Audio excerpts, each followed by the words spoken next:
নমস্কাৰ মহোদয়সকল, আপোনালোকে চাবলৈ আৰম্ভ কৰিছে ডিজিটেল ক্ৰিয়েটৰ ইউটিউব চেনেল। আৰু আজিৰ টপিকটো হৈছে আপোনালোকৰ বেংক একাউণ্টৰ সৈতে আধাৰ কাৰ্ডটো কেনেকৈ লিংক কৰিব বা লিংক কৰাৰ প্ৰচেছটো কি তাৰ বিষয়ে আলোচনা কৰিম। তেনেহ'লে আহক আজিৰ ভিডিঅ'টো মাজলৈ আগবাঢ়োঁ। এতিয়া বহুতে ভাবিছে চাগে বেংক একাউণ্টৰ সৈতে আধাৰ কাৰ্ড লিংক কৰাটো সকলোৰে বাবে বাধ্যতামূলক নেকি। মই কৈ দিছোঁ যে সকলোৰে বাবে বাধ্যতামূলক নহয়, আপোনালোকে নকৰিলেও কোনো কথা নাই।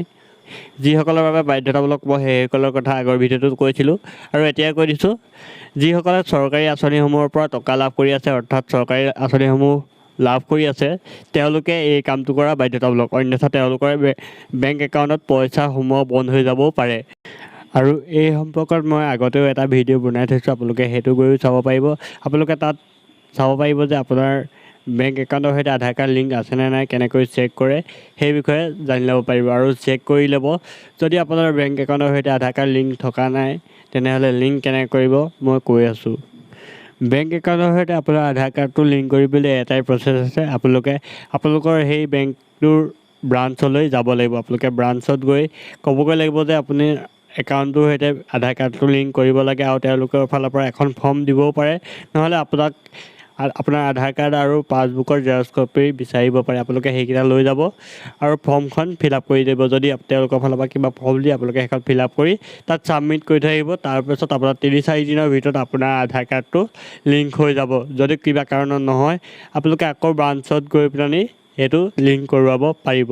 এতিয়া বহুতে ভাবিছে চাগে এই কামটো বা আধাৰ কাৰ্ডৰ সৈতে বেংক একাউণ্ট লিংক কৰাটো অনলাইন প্ৰচেছ আছে নেকি। মই এই বিষয়ে জনাইছোঁ যে আপোনালোকক মই এতিয়ালৈকে দেখিবলৈ পোৱা নাই যে অনলাইন প্ৰচেছ আছে বুলি। যদি আপোনালোকে জানিব বিচাৰে, ওচৰৰ ব্ৰাঞ্চলৈ গৈ আপোনালোকে সুধিব পাৰে। আৰু আপোনালোকক এইখিনিতে এটা গুৰুত্বপূৰ্ণ কথা ক'ব বিচাৰিছোঁ যে আপোনালোকে কেতিয়াও গুগলত গৈ বেংক একাউণ্টৰ কাষ্টমাৰ কেয়াৰ ছাৰ্ভিচৰ নাম্বাৰ নিবিচাৰিব। তাত যিবিলাক নাম্বাৰ থাকে সৰহভাগেই ফেক থাকে। যদি আপোনালোকে তাত কল কৰে, আপোনালোকৰ একাউণ্ট হেক হৈ যাব পাৰে। আৰু আপোনালোকক এটা কথা কৈ থওঁ যে আপোনালোকে যদি সেই নাম্বাৰবোৰত ফোন কৰে, আপোনাক ক'ব যে আপোনাৰ KYC হৈ যাব, আপোনাৰ আধাৰ OTP এটা যাব। যদি আপুনি আধাৰ OTP তেওঁলোকক দি দিয়ে, আপোনালোকৰ একাউণ্ট হেক হৈ যাব। সেইবাবে আপোনালোকে সেইবিলাক কাম নকৰিব। আপোনালোকে গুগলত গৈ কাষ্টমাৰ কেয়াৰ নাম্বাৰ চাৰ্চ নকৰিব। যদি আপোনাক কাষ্টমাৰ কেয়াৰৰ লগত কথা পাতিব বিচাৰে, তেনেহ'লে আপোনালোকে বেংকৰ ব্ৰাঞ্চত গৈ তাৰ পৰা নাম্বাৰটো কালেক্ট কৰি ল'ব। বৰ্তমান সময়ত এনেদৰে বহুতো স্কেম হৈ আছে যে আপোনালোকক ক'ব পাৰে আপোনাৰ বেংকৰ সৈতে আধাৰ কাৰ্ডটো লিংক কৰি দিম, আপোনালোকে আধাৰ কাৰ্ডৰ OTPটো আমাক দিয়ক বুলি ক'ব বিচাৰে। আপোনালোকে তেতিয়া OTPটো কেতিয়াও শ্বেয়াৰ নকৰিব। আৰু আপোনালোকে এটা কথা মনত ৰাখিব, আপোনালোকৰ বেংকৰ মানুহে কেতিয়াও আপোনাক OTPটো নিবিচাৰে।